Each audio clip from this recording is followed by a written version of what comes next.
When the forest loved a man, Obinna was not like other men. While his friends wrestled or courted maidens, he spent hours in the forest listening to the birds, studying the patterns of ants, and sketching the shapes of leaves in the dust. His mother, Neka, often scolded him. Nwam, a man who keeps company with trees will one day grow roots. But his father laughed, tapping his gourd of wine. Let him be, Neka. Even trees whisper secrets worth hearing. One evening, as the crimson sun kissed the horizon, Obinna followed the trail of a wounded gazelle into the forbidden heart of Ezumezu. The air thickened. Drums echoed not from any human hand but from deep within the earth. Then he saw her. She stood by a pool of light skin like bronze, eyes like fireflies, and hair woven from mist. She hummed a melody that seemed to bend time itself. "Who are you?" he whispered. She smiled, her voice like wind over calabash beads. "I am the flame that never dies, and you, Obinna, should not be here." He tried to speak, but words drowned in awe. When he blinked, she was gone, leaving behind only the faint scent of rain and palm flowers. That night, Obinna dreamed of her, the spirit with the eyes of dawn. Chapter 2: The Taboo. Days turned into weeks. Obinna could not forget her. He returned to Ezumezu each twilight, calling softly, "Flame of the forest, show yourself." And one night she did. She stepped from the shadows, bare feet gliding above the soil.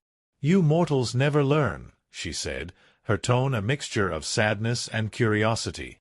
"Each time a man beholds the spirit world, the balance trembles." He bowed. "I seek not trouble, only your name." She hesitated, then whispered, "Mmụọmife, spirit of the flame." From that night on, they met in secret under the moon, beside the whispering streams. She taught him songs no mortal knew. He told her stories of men and markets and laughter. Their hearts danced where no boundary should exist. But the spirits had eyes. And Allah, goddess of the earth, was not pleased. When spirit and flesh entwine, she thundered in the realm of the unseen. Chaos is born. Ezumezu must be cleansed. Chapter 3: The Curse of Love. Rain refused to fall. Crops withered. Children grew sick with fevers that no herbs could cure. The villagers gathered before the chief priest, Izudo, who wore a crown of cowries and spoke for Allah herself. "The forest is angry," he declared. "Someone has broken the ancient covenant." Whispers filled the air. Could it be a hunter? A thief? A foolish youth? Then one night, as Obinna wandered to meet his beloved, the ground trembled. Roots rose from the soil, encircling him. And in the shimmering air appeared Mmụọmife, her face drenched in sorrow. "They know," she cried. "Allah has seen us. Our love is a wound to the world." He held her hands warm yet not of flesh. "Then let the world wound, if love is a sin." But even as he spoke, her body began to fade. "No," she whispered, "the price is too great." Lightning split the forest. The pool of light where they had first met turned black. And Obinna fell unconscious as voices chanted from the unseen. "The mortal must forget. The spirit must burn. The balance must return." Chapter 4: The Empty Memory. When Obinna awoke, he was in his hut, feverish and weak. The villagers said hunters had found him by the forest's edge, half dead. He remembered nothing, only flashes of fire and a woman's voice. Neka wept. "You wandered too far, my son. The forest spares no man twice." But at night, Obinna heard whispers in his dreams. "Obinna, I am still within you." Each time he tried to recall, pain seared his mind. Still, he began to carve wooden figures, faces he didn't recognize, yet his hands moved with divine memory.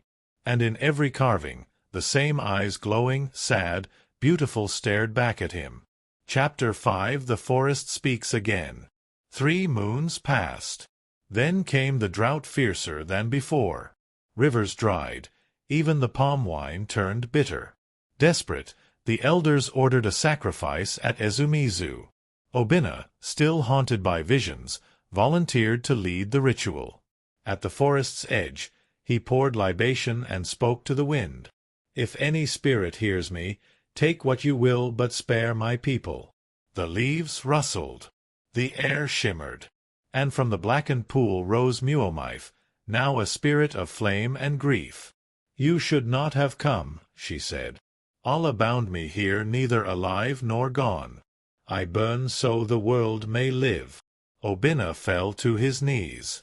"Then take me instead." The wind howled as the earth cracked. Allah's voice echoed. "Flesh cannot bear spirit's burden. Yet love defies even death." Then the flames surrounded them both. Chapter 6 The Sacrifice.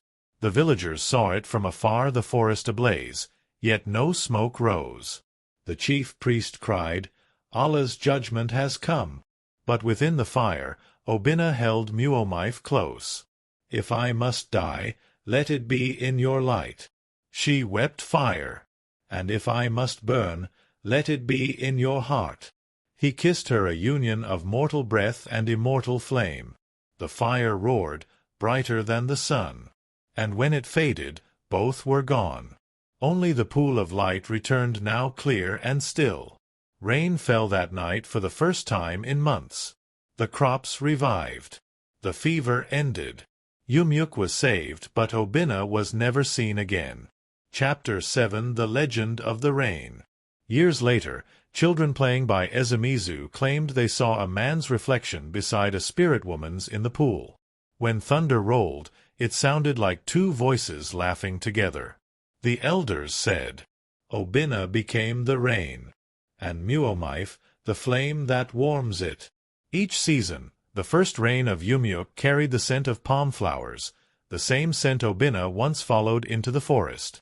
And mothers told their children, "Love is strong, but the laws of the earth are stronger. Yet sometimes even the gods envy the hearts of men." Chapter 8 The Moral of Fire and Rain. They say the forest never truly forgets. Even now, when the moonlight drips upon Ezumezu, one can hear a woman's song. "Onu miri na oku, ani bu otu." Water and flame, we are one.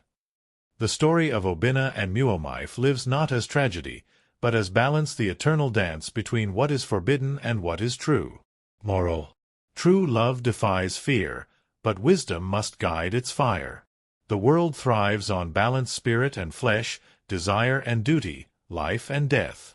Some loves are not meant to be possessed, only remembered. When the forest breathes. In the heart of Ezumezu, the wind still whispers. Love is the oldest spirit of all. And when a brave soul listens closely, they say they can still hear the laughter of the man who loved a flame.